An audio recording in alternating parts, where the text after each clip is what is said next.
Hello everyone, welcome to our channel. Today, we're diving into one of the most intriguing mysteries of biblical history, the lost tribes of Israel. Who were they? How were they dispersed? And what are the historical and genetic evidences that suggest their fate?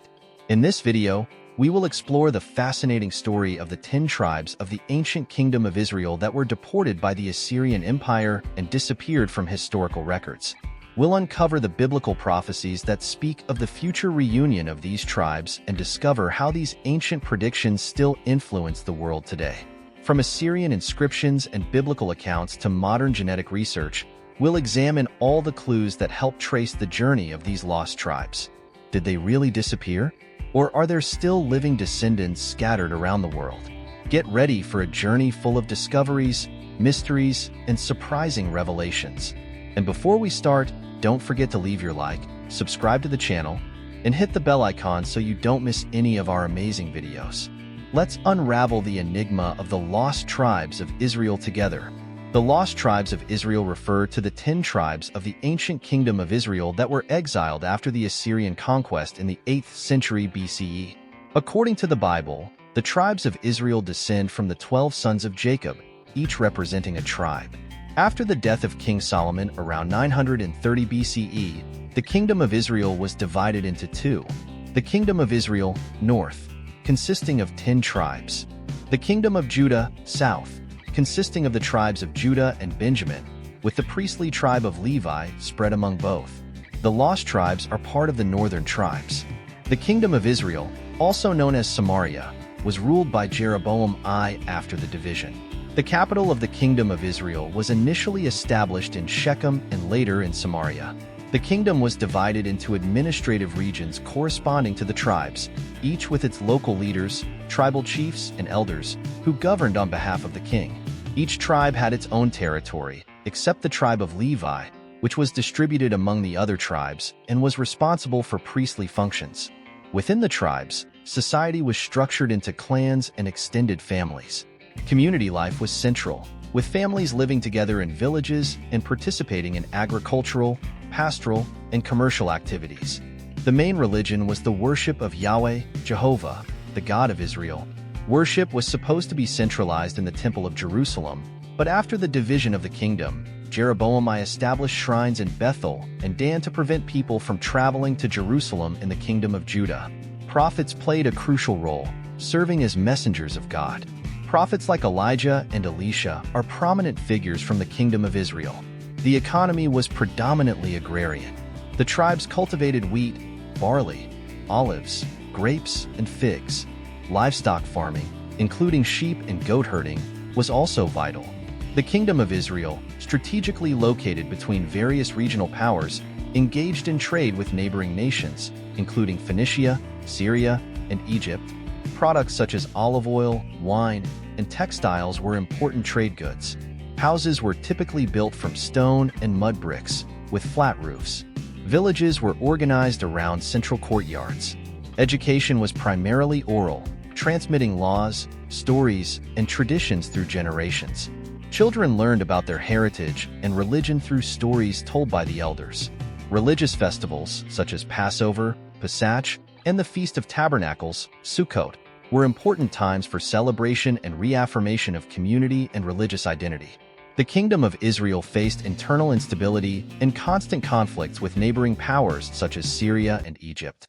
Idolatry and religious infidelity were also frequently condemned by the prophets. The Assyrian Empire was on the rise, with kings like Tiglath-Pileser III, Shalmaneser V, and Sargon II aggressively expanding their borders.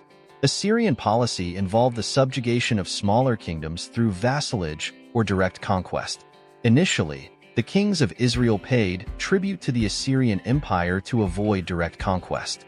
For example, Menahem, one of the kings of Israel, paid tribute to Tiglath-Pileser III to maintain his throne. The last king of Israel, Hoshea, stopped paying tribute and attempted to form an alliance with Egypt against Assyria. This rebellion provoked a military response from the Assyrians. In 722 BCE, after a siege lasting about 3 years, the Assyrian forces, led by Salmansar V and later by Sargon II, captured Samaria, the capital of the Kingdom of Israel. The fall of Samaria was a decisive milestone in the conquest. The Assyrian Empire conquered the Kingdom of Israel and deported most of the population to other parts of the empire. This event resulted in the dispersion of the 10 tribes: Reuben, Simeon, Levi, Dan, Naphtali, Gad, Asher, Issachar, Zebulun, and Joseph, divided into Ephraim and Manasseh. These tribes disappeared from historical records, giving rise to the term lost tribes. The Assyrians had a policy of mass deportation to prevent rebellions. They relocated conquered populations to other parts of the empire, promoting assimilation and weakening national identity. The Assyrian conquest of the Kingdom of Israel and the deportation of the 10 tribes resulted in one of the greatest mysteries of biblical history. The Bible and other historical records from that time do not provide detailed information about what happened to these tribes after the deportation. The lost tribes of Israel continue to be a subject of great interest and speculation, both in religious and academic spheres. The disappearance of the lost tribes gave rise to various legends and myths over the centuries. Many cultures and religious groups have claimed to be descendants of these tribes, leading to a diversity of theories about their fate. Over the centuries, various theories and mythologies have emerged about the fate of the lost tribes. Global dispersion. Some believe that the tribes dispersed globally, mixing with other populations and influencing diverse cultures. Specific regions. There are theories that assert that the tribes settled in specific regions, such as Afghanistan, India, Ethiopia, and other parts of Africa and Asia. Religious and ethnic groups. Several groups claim descent from the lost tribes, including the Bni Minashi in India, the Pashtun in Afghanistan and Pakistan, the Beta Israel in Ethiopia, and the Igbo in Nigeria. In addition to the Hebrew Bible, apocryphal and pseudepigraphic texts, such as the Book of Ezra, 2 Esdras 13:39-50, speak about the fate of the lost tribes, suggesting that they were taken to unknown lands beyond the Euphrates River. Flavius Josephus, a Jewish historian from the 1st century, wrote about the lost tribes, mentioning that they were located beyond the Euphrates River, indicating that there were still Israelite communities in exile. Modern genetic research has provided new tools to explore the possible origins of the lost tribes. Several studies have focused on groups claiming Israelite descent. Beta Israel, Ethiopia. The Ethiopian Jews, known as Beta Israel, have traditions that claim descent from the tribe of Dan. Genetic studies show that, although there is intermixing with local populations, there are genetic markers suggesting a common ancestry with other Jews. Bni Minashi, India. The Bni Minashi from northeastern India claim descent from the tribe of Manasseh. Genetic tests have shown that they share some haplogroups with Jewish populations, although the evidence is not conclusive. Pashtun, Afghanistan and Pakistan. Some researchers believe that the Pashtun, an ethnic group from Afghanistan and Pakistan, may be descendants of the lost tribes. Genetic studies indicate a possible connection, but further research is needed to confirm this hypothesis. Lemba, Southern Africa. The Lemba people of Zimbabwe and South Africa claim Jewish ancestry and have traditions that refer to Jewish practices.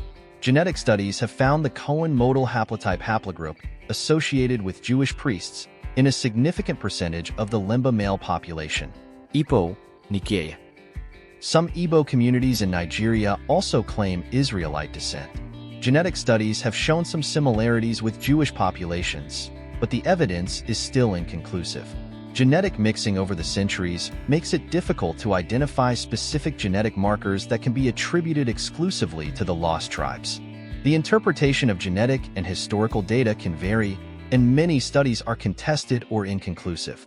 The identification of descendants of the lost tribes is complex and often controversial. In Judaism, there is a messianic belief that the lost tribes will eventually be reunited. Biblical prophecies, such as in Ezekiel 37 verses 21-22, speak of the reunification of the dispersed tribes in the last days. The biblical prophecies about the reunion of the lost tribes of Israel are a central part of the narrative of redemption and restoration in the Hebrew Bible. They express the hope for a future in which all the tribes of Israel will be gathered, restored, and reintegrated into a united nation under the leadership of the Messiah. Key biblical prophecies. Vision of the sticks. Ezekiel had a vision in which God instructed the prophet to take 2 sticks, one representing Judah and his companions, and the other representing Ephraim, Joseph, and all the house of Israel. The sticks became one in his hand. Interpretation. This vision symbolizes the reunification of the two kingdoms, Judah, south, and Israel, north, into a single nation under a single king, described as my servant David, indicating a messianic future. Text. And I will make them one nation in the land, on the mountains of Israel, and one king shall be king over them all. And they shall no longer be two nations, and no longer divided into two kingdoms. Ezekiel 37 verse 22. Second gathering. Isaiah speaks of a time when the Lord will stretch out his hand a second time to recover the remnant of his people from various nations. Text. In that day the Lord will extend his hand yet a second time to recover the remnant that remains of his people, from Assyria, from Egypt, from Pathros, from Cush, from Elam, from Shinar, from Hamath, and from the coastlands of the sea. He will raise a signal for the nations and will assemble the banished of Israel, and gather the dispersed of Judah from the four corners of the earth. Isaiah 11 verses 11 to 12. New Covenant. Jeremiah speaks of the return of the Israelites from exile and the formation of a new covenant. Text. For thus says the Lord, sing aloud with gladness for Jacob, and raise shouts for the chief of the nations. Proclaim, give praise, and say, O Lord, save your people, the remnant of Israel. Behold, I will bring them from the north country and gather them from the farthest parts of the earth, among them the blind and the lame, the pregnant woman and she who is in labor, together. A great company, they shall return here. With weeping they shall come, and with pleas for mercy I will lead them back. I will make them walk by brooks of water, in a straight path in which they shall not stumble. For I am a father to Israel, and Ephraim is my firstborn. Interpretations and meanings. Messianic hope. The prophecies often point to a messianic future in which a descendant of David, the Messiah, will gather all the tribes of Israel. This figure is seen as a righteous leader who will bring peace and unity. National restoration. The prophecies speak of the physical and spiritual restoration of Israel. It is not just about bringing back the exiles, but about the renewal of the covenant with God, including a return to true worship and obedience to God's law. Global reunion. The reunion of the tribes is described as a global event, encompassing all the nations where the Israelites were dispersed. This reflects the universality of salvation and the inclusion of all descendants of Israel, regardless of where they are. Symbol of unity. The joining of the sticks in Ezekiel symbolizes unity and reconciliation among previously divided peoples. This can be seen as a model for peace and unity not only in Israel but throughout humanity. Contemporary relevance. Jewish identity. The prophecies of the reunion of the lost tribes continue to be a vital part of Jewish identity and hope. They influence contemporary Jewish theology and spirituality, especially among groups claiming descent from the lost tribes. The Zionist movement and the establishment of the State of Israel in 1948 are seen by some as a partial fulfillment of these prophecies.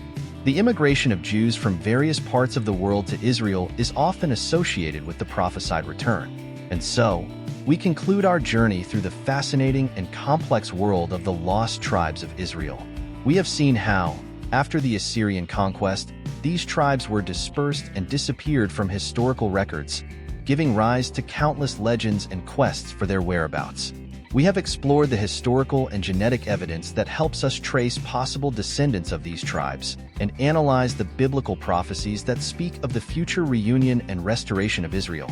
The history of the lost tribes is not just a matter of historical curiosity, but a topic of great cultural, religious, and even political relevance in today's world.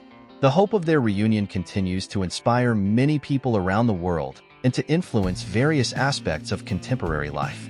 If you enjoyed this video, don't forget to leave a like and share it with your friends. This helps us bring more quality content to you. And if you haven't subscribed to the channel yet, click on the subscribe button and activate the bell so you won't miss any of our upcoming videos. Thank you for watching, and until next time,